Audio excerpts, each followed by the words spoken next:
You're 11 years old. It's the first day of secondary school. You've got a new bag, a sharpened pencil case, and a sick feeling in your stomach that has nothing to do with nerves. The administrator calls your name. You walk up to the desk. She types something into her computer and then she stops, looks at you, looks back at the screen, looks at you again. Not with cruelty, just with a kind of tired recognition, the way someone looks at a problem they've seen 100 times before. She slides a different form across the desk. Not the green one, the grey one. You don't fully understand what it means yet, but you notice that none of the other kids got a grey form. And the way she said your last name, just a half second too long, like she was bracing for it, tells you everything you need to know. You haven't done anything wrong. You're 11 years old, but your file already has a color. There was a time when your last name was just your last name. It told people where your family came from. Maybe it connected you to a grandfather you never met, or a country your parents left behind. It was history, not prophecy. You could be born into a messy family and still carve out something clean for yourself. People understood that children were not their parents. Sins didn't travel through blood. They stayed with the person who committed them and died when that person did. The world wasn't perfect. Plenty of people still inherited advantage, money, connections, the right postcode, but at least the law didn't formalize it. At least the government wasn't officially in the business of punishing the innocent. Then someone decided that unpredictability was the real problem. They called it the inherited risk framework, and in the beginning, it genuinely sounded like common sense. The pitch was simple. Every time a person commits fraud, their business partners suffer. Every time a parent abandons a family, the children suffer. Every time someone refuses to repay a debt, a lender suffers. The damage from a person's choices radiates outward. So why, the architects of the system asked, should society absorb all that risk? Why not share accountability more honestly, closer to where the risk actually lives? The IRF started small. Adult children of convicted financial criminals couldn't hold banking licenses. Made sense, people thought. Keeps bad money in bad hands. Then it expanded. Children of repeat offenders needed a co-signer for university enrollment. Still sounds reasonable, right? Just a precaution. Then it expanded again and again and again, the way these things always do when nobody's watching closely enough. Within 7 years, the inherited risk score had become the second number that mattered. The first was your national ID. The second was your IRS, your parents' combined history, weighted and calculated and attached to your name at birth. You couldn't choose it. You couldn't contest it. You just carried it. The government called it shared accountability for a safer society, which is an impressive sentence that means absolutely nothing, but it printed nicely on brochures. You grow up knowing your score before you know what it means. It's just a number your parents go quiet around. You learn not to ask. By the time you're 12, you understand. Your father lost his job 6 years ago and couldn't pay back a government loan. He paid it eventually, late and in pieces and with genuine shame, but he paid it. Didn't matter. The system had already logged it, and when you were born, 18 months after the final repayment, that entry transferred, diluted but permanent, into your file. You didn't inherit his debt. You inherited his score. School is bearable mostly, but there are things that don't work the way they do for other kids. The engineering elective has a cap on students with elevated scores. The teacher explains it as resource limitations, but everyone in the room knows what it is. The overnight field trip requires parental documentation that takes 3 weeks to approve, by which point the trip is over. The scholarship application asks for household IRS alongside household income. You fill in the number. You don't hear back. Here's the part no one prepares you for. Your friends don't treat you differently. Not directly, not on purpose, but their parents do. Sleepovers that used to happen easily start needing extra confirmation. A teammate's mum, who always brought juice boxes to practice,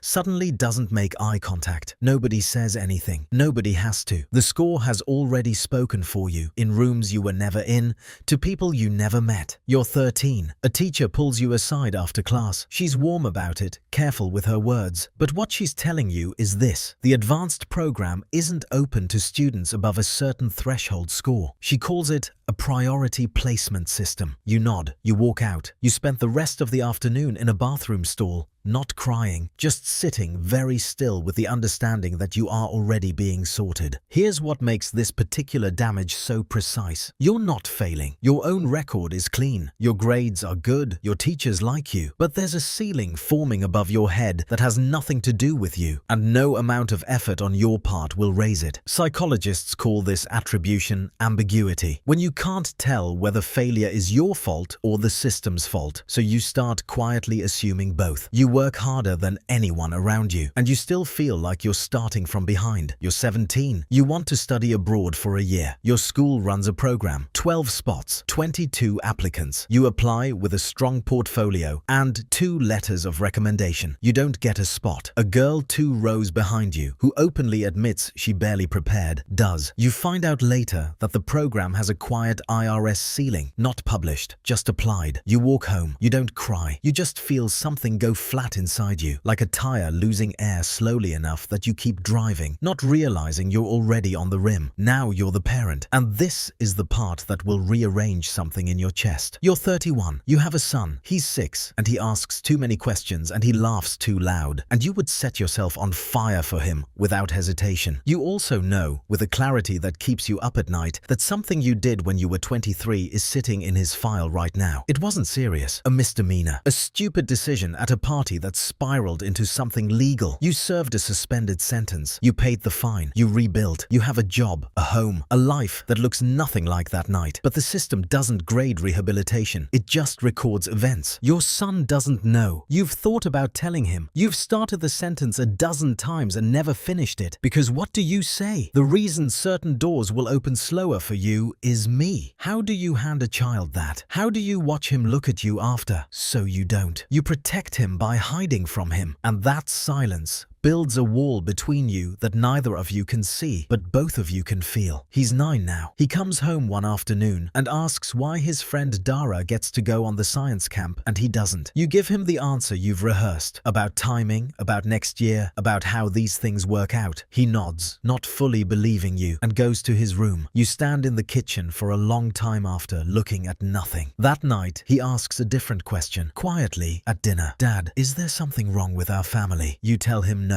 You mean yes. And the gap between those 2 answers is where the real punishment lives, not in the forms or the thresholds, but in the moment a child starts suspecting a truth his parent isn't brave enough to give him. Sociologists have a name for what's happening to your family. They call it courtesy stigma, the shame that spreads from a stigmatized person outward to everyone connected to them. The family carries the mark without ever being given the mark. You become defined by your proximity to someone else's failure. In your son's case, a failure that happened before he existed, committed by a person who has long since stopped being who he was. But the system doesn't track growth. It archives moments. You're trying to outrun something you can never outrun on his behalf. Now stand somewhere else for a moment. You're the case officer. You process applications, housing, education programs, employment licenses, 60 files a week. You have a rubric. You follow it. Most of the time, it's clean. Someone's score is above the threshold or it isn't. You don't make the thresholds, you just apply them. But sometimes a file makes you hold it too long. A 19-year-old applying for a trade apprenticeship, clean personal record, strong grades, 2 recommendation letters that are actually good, not the template kind, the kind someone wrote in their own words. IRS score, flagged. Mother's history, welfare fraud, 15 years ago. A sum so small it's almost insulting to the word fraud. You're not supposed to override the system. The official reason is bias prevention. The real reason is that it's easier to point at a number than defend a judgment. You approve the denial. You move to the next file. You don't feel like a bad person. That's the thing. Philosophers call it the banality of complicity. Ordinary people participating in unjust systems, not through cruelty, but through efficiency. You are efficient. The damage lands 1 file removed from your hands, and that 1 file of distance is apparently enough. Not everyone accepts this quietly. Some families start scrubbing. Middle names dropped. Mothers reverting to maiden names and passing them to children. Distant relatives suddenly becoming legal guardians on paper. A quiet underground market for clean surnames is not a joke. It's a genuine industry run by people who are neither criminals nor idealists. Just parents who discovered that a different last name means a different future for a child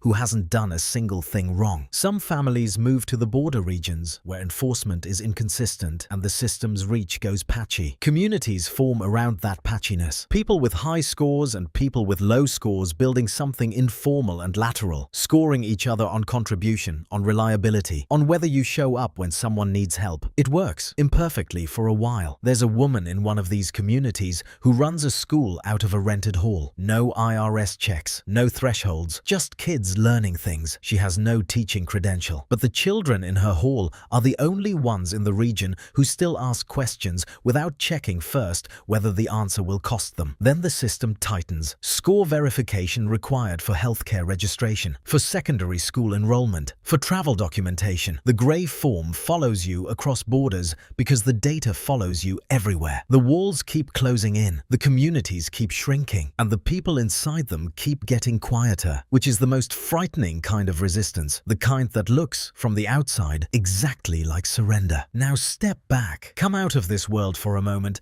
Look at what you actually live in. A conviction from when you were 19 still shows on background checks at 42. A parent's arrest, not conviction, just arrest, measurably reduces a child's chances of graduating. Children born into low-income postcodes are statistically predicted to stay there. Credit scores follow bad years long after the person has rebuilt. We don't call any of this an inherited risk framework. We don't give it a name at all. The world in this video stamped it on a form and made it official. Ours runs the same calculation quietly through algorithms, background checks, and landlord screenings that nobody has to sign their name to. The only difference is that they knew what they'd built. We just never wrote it down. And that's the only reason we're still comfortable calling it something else.